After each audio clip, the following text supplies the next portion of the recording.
born and raised here. Okay. I was in a bunch of commercials. I was in the very first Chicken McNuggets commercial ever aired. I was in a Igloo Ice Chest commercial with Joe Theismann, and a lot of others. So that was a fun chapter of my life. Got Yeah. to, I was an early entrepreneur, I guess. Well, you've survived it. You get a lot of these kid actors that Yeah, have these things that are going on, and your life yeah, has been a testament to doing so much good work for others. So it's yeah. cool. Well, thank Yeah. you, thank Well, you. let's peel back the layers. Let's begin our journey here by asking you this. 4 years ago, we were trying to figure out this pandemic. How long is it going to last? Yeah. What are the real ramifications? Now that we're kind of out of it, how did you survive it, and how did it Yeah. subsequently change you? So 4 years ago, I was the chief marketing officer of a digital marketing agency. They had 1,000 employees. I was the head of a team of about 30 employees. And with the lockdown, we went from a culture in a business that was you had to show up every day and give your all and work, arrive early and leave late. And the assumption was that if you were not in the office, then you probably weren't working, right? And so there was a real expectation that you had to be there. We were on a serious mission as a company, so it was like it was all hands on board or all hands on deck always. And so from a cultural perspective, from a corporate culture perspective, it was very hard for us to transition from this in-person culture to all of a sudden everyone working remote and layer on all the uncertainty. Our clients happen to be local service businesses. And so they had a ton of uncertainty. So what we did, and I think it worked out pretty well for the company I was working for at the time, was the founder and CEO would every day come on and do a live sort of State of the Union talk to the entire company. All 1,000 employees would join in. He would talk for 10, 15, 20 minutes, what we're doing, changes we're making, how we're changing things for our clients, and so on and so forth. And that set up a nice rhythm for us to do the same with our clients and really reach out to them and be a bridge to them. And so it was the beginning of a new chapter for the company that I had to help build. We grew the business from 20 million to 150 million, 100 employees to 1,000 employees. And so for us as a company, it was a big shift for every company and our clients included. And I think the fact that we were very focused on continual and constant communication helped to lower the concern that we had. We actually ended up growing during that time. Yeah. For me, it was a difficult time because I was part of a fast growing company. I had a young child. Wife's also in the workforce. And so we were also dealing with the fact that our house had a massive leak and then a mold problem. And so we weren't living at our house for a portion of that. We were actually renting a house down in Playa Vista, or Mar Vista, I should say. And so there's just a lot of complexity, a lot of challenges as it relates to managing work, managing at that time, my 5-year-old, 4.5, 5-year-old son, and making sure that he was, taken care of. And I would say that we didn't do a great job as parents, just trying to manage all that. I think my son got caught up in the mix and all of that. So just from we had to manage him and work and all that stuff. So I think to answer the big question, or the question I think you originally asked, which was any lessons learned or things that I learned from that experience. And I think certainly that, well, I'll preface this by saying I used to commute 2 hours a day to the office. I don't do that anymore. I'm Yeah. working from my beautiful home office. And so I get to enjoy the benefits of being just physically close to my family. But certainly just taking that time for granted, but really being intentional about giving my wife and then my son individually and then collectively just 100% of my attention for a period of time every day is part of my daily routine. Actually, I have a tracker on my phone, believe it or not. This may sound trite, but it's like, did I give my family attention Yeah. individually? And so that was a very big part of it, which I think is a takeaway for me, which is to not only have the opportunity to connect, but also intentionally connect every day. So as an entrepreneur, I'm going to put you in Yeah. front of a bunch of third grade students at career day, and one of the kids says, "Hey, what do you do for a living?" How do you answer that child? So what I do is I help entrepreneurs to grow their business. I Okay, help them grow their business. I dig it. So, how did we get to this point? You'd kind of mentioned Yeah. earlier on that you had this part of your life where you were in commercials and you were acting. Take me Yeah. back to where you were born and raised and how you evolved into a senior executive and now an Yeah. entrepreneur. How did this happen? Sure. Sure. Absolutely. So I started my entrepreneurial journey as I would call it a freelancer, as an actor at the age of 8 years old. And really, I stepped into an entrepreneurial role out of college. I started a business with my best friend. We raised $6 million back in 1999 to launch a streaming media business. And the big name in streaming media back then was Mark Cuban. He had a company called broadcast.com, which he sold to Yahoo for $1 billion. This is about the time that we started our business. We were in that mix. He did something different than what we did. We did video and he did radio, which is audio. And the nuance there is that it didn't require a big pipe to the internet. Most people dialed up to the internet back then. And so we were doing video, maybe a little bit ahead of our time. That business was a wonderful experience. But of course, we were a little early, so the commercial model wasn't really there for us. That led me into eventually going back and get my MBA from USC here in Los Angeles, got a master's in business administration, and I stepped into a sales role at a digital marketing agency that was growing. It was founded by a Harvard Business School graduate. We grew that business and eventually sold that. I moved on to another agency started by another sort of prolific founder. He was the ex-CEO of MySpace.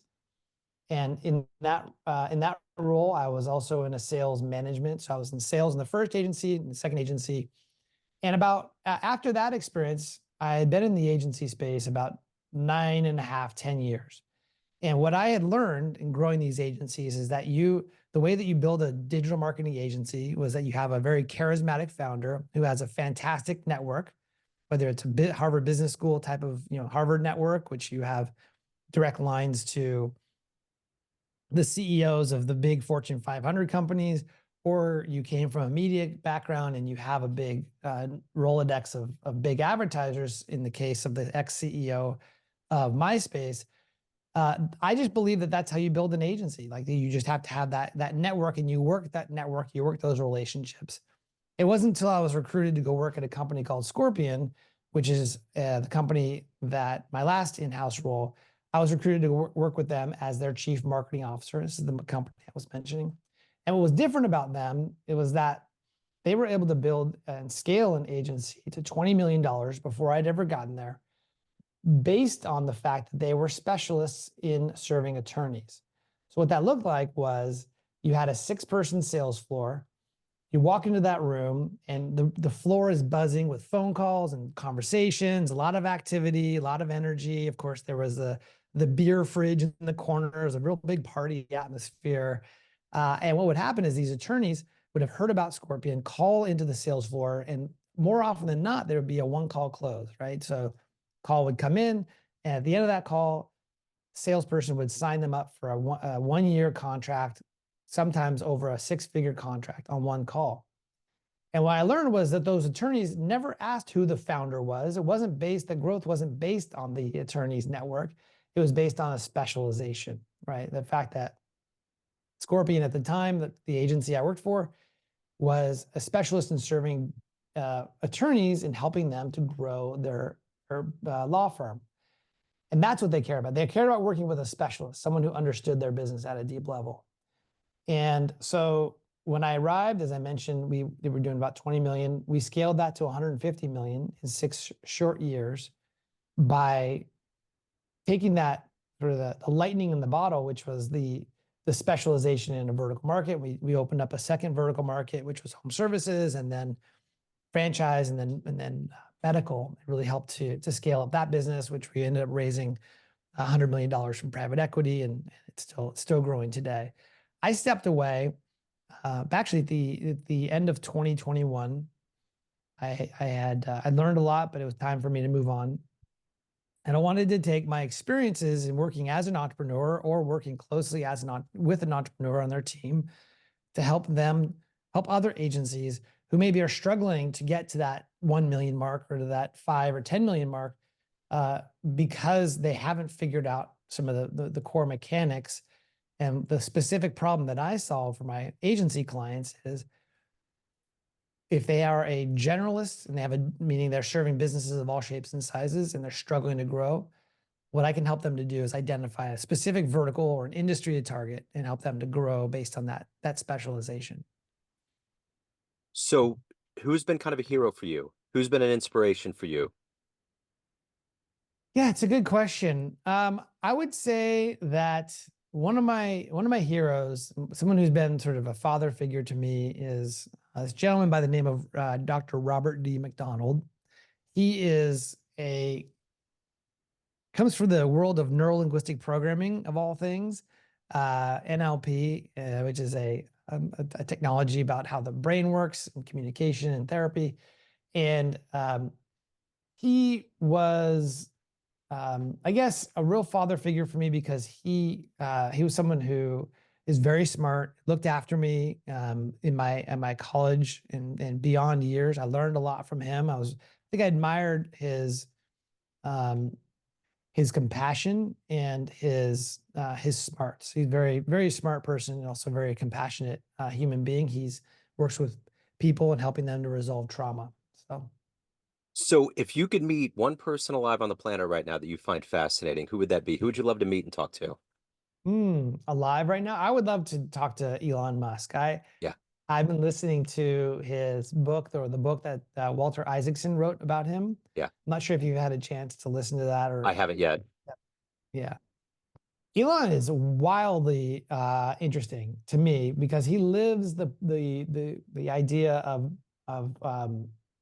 first principles, which is, I'll just go back to the basics, always back to the basics. One of the sort of the quotes or the aspects of his story that's always circling around in my mind, at least recently, is that many entrepreneurs spend a lot of time optimizing something that shouldn't exist in the first place. Yeah. So what is the few, what are the few things, sort of the 80/20, what's the 20% of the activities or the marketing channels or the products or the offers that are going to drive 80% of the results? And what I love about him is that he lives that to a T. He's sort of um, very strict, I would say, about his commitment to those first principles. What about you? Who would be yours? I would really love to sit down with Obama. I think that would be a Mm, fascinating conversation to just delve into that world. I think mm, he chartered so many things that were a first, and he's been so good at it that it would be yeah, fascinating, you know. amazing president, I thought. Yeah, absolutely. Yeah. So let me ask you this. You obviously have a lot of drive and fire in what you do. What is that motivation to do a good job and to evolve as a human along the way?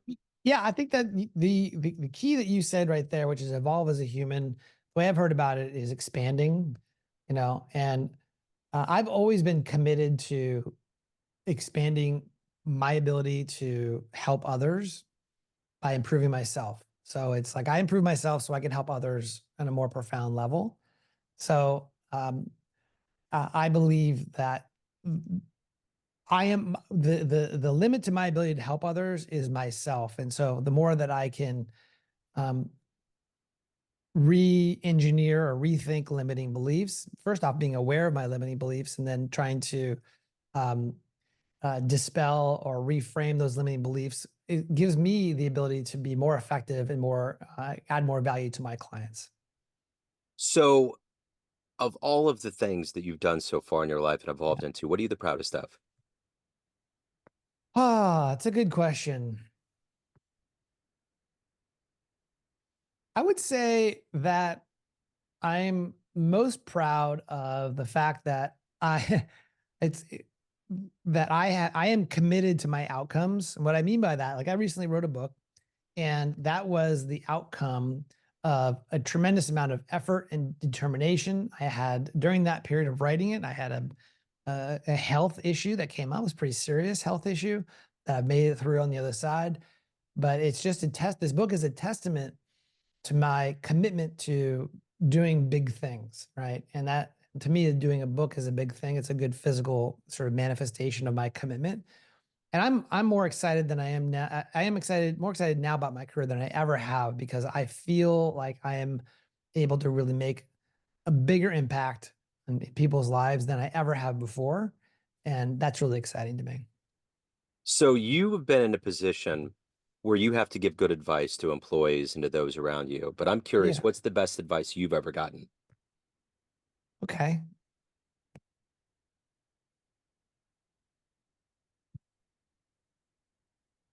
I would say it is always, always trust your gut.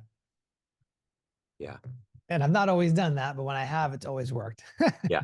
Yeah. I feel you. So let me ask you this. If you had a dream tonight, you ran into like the 18-year-old version of you, you could give that young version of you a piece of advice based on the Yeah. life you've led, the wisdom you've gained. What Yeah. advice would you give that young version of you? Yeah. So the advice I would give my younger version of myself would be to double and triple down on yourself. There's been moments, turning points in my life where I have second guessed my path and I took a detour that's caused me to take longer to get to where I am today. And I think, for instance, I'll give you an example. Um, Gosh, maybe 15 years ago, I wrote a book, about 80% of a book, more of like a how to on SEO. And that's something I'm very, passionate about, marketing and whatnot. And I wrote it. I remember going up to Santa Cruz and renting a hotel, or a motel at that point in my life, and just so I can get away and write this book. And I wrote 80% of it, and then I never published it because I second guessed myself. Oh, I'm not an expert. Oh, I'm not going to be taken seriously. It's not going to be good enough. People are going to judge me, and so on and so forth. And clearly, I am hitting publish now with the book, and I publish every day because I realize that that it doesn't have to be this idealistic best book ever. It just has to be helpful to some people. I have to be like one step ahead of other folks for me to add value to them. And so I've had to rethink that false belief that it has to be perfect, because there is no perfect. Yeah. No, it's daunting going into something like that for sure. So Mm. everyone out there has a perception of you, family, friends, clients, colleagues, Yeah. readers, but you run the show. What's your Yeah. perception of you? Who do you think you are? I think I'm a driven man who is eagerly um, is committed to continual expansion and is eagerly in pursuit of creating a better future for himself and his family. So I got to ask you this before we get to the business of your latest book and reaching Yeah. out to you. As somebody that did commercials early on in your life, this has been Yeah. something I've always thought about for years. Why don't they have a network called the Commercial Network? And it plays commercials all the time. And there's weekends where they do it like Valentine's weekends, Super Bowl weekends, NBA Yeah. final weekends, and play all the commercials that we grew up with. I can't Mm. believe that somebody hasn't done that. Like Ted Turner hasn't turned it into a gold mine. How much Yeah. fun would that be to see all those commercials? I know. I know. It would be fun. Like maybe you have like, it could be, you can do it on YouTube, right? Just have like a 70s commercial channel, which is Yes. like 24/7, like the Yeah. 80s commercial channel. Yeah. Could be a good business model, actually. I mean, if you had like themes, how easy would it be to sell advertising for the commercial network? Right. You're already you're the You snake pulled it eating right its in. tail, you know? Yeah, exactly. It's That's wild. funny. Yeah. So, um, anyone, not everyone is the latest book. If anyone wants to pick that up, they want to reach out, any of the good business related to your world, how can they do that? Best way to go is anyone, And for your listeners, they can actually go to that URL right now and begin listening to the audiobook. So it's a free audiobook. There's an opt-in, but it's a free audiobook. And the transformation in the book, if you're a reader who's listening or watching this, the transformation in this is, if you are a business owner. I wrote it for agencies, but this problem is not limited to agencies. And the problem is that you're founder led, and specifically you are unable to escape founder led sales. It is a 5-step process for you to build, number one, to get a focus, number two, to build positioning around a vertical market, and then what to do once you have that positioning so you can break through the noise and actually build a scalable business. Wonderful. This has been wonderful. Thank you, Corey, so much for your story, for your time. Well, thank you. Best of luck with everything. I appreciate it. I appreciate you. What a fun conversation, Joe. Thank you. This was great. Thank you. Take care.